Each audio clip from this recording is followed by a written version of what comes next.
آخر منشور كتبه الصحفي الرياضي حمزة بركاوي رحمة الله عليه يتحدث عن معاناته مع المرض.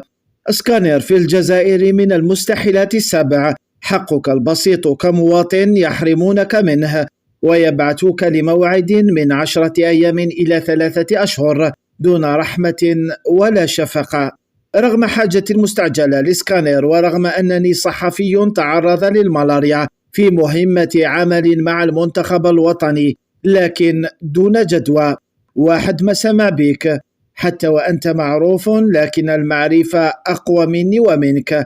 المعاملة السيئة حدث ولا حرج، من المدخل كل شيء ممنوع عليك. الممرضة تحسب نفسها طبيبة، تترفع على المرضى. الطبيبة كأنها بروفيسور. متى يصبح الجميع في خدمتك؟ للأسف يصبح الجميع تحت تصرفك لما تقوم بتدخلات فوقية، لا لشيء إلا لأجل العلاج والحصول على حقك بسكانير استعجالي، لصعوبة التنفس كحق بسيط. وسرعان ما يجدون لك مكانا لركن السيارة، وموعد كنت ستنتظر 3 أشهر، يعني بعد موتك.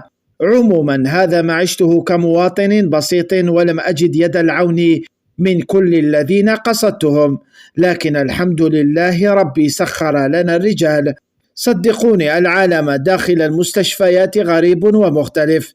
الناس تعاني وتعاني، ولكن للأمانة هناك بعض عمال القطاع طيبون ويحاولون المساعدة قدر المستطاع.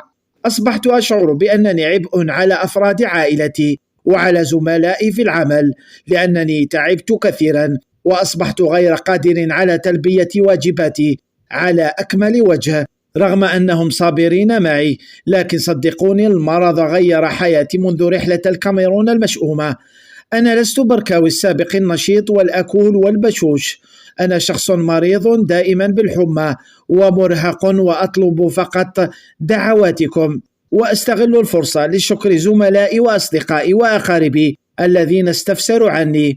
مع السلامة، واسمح بنتنا. إن لله وإنا إليه راجعون.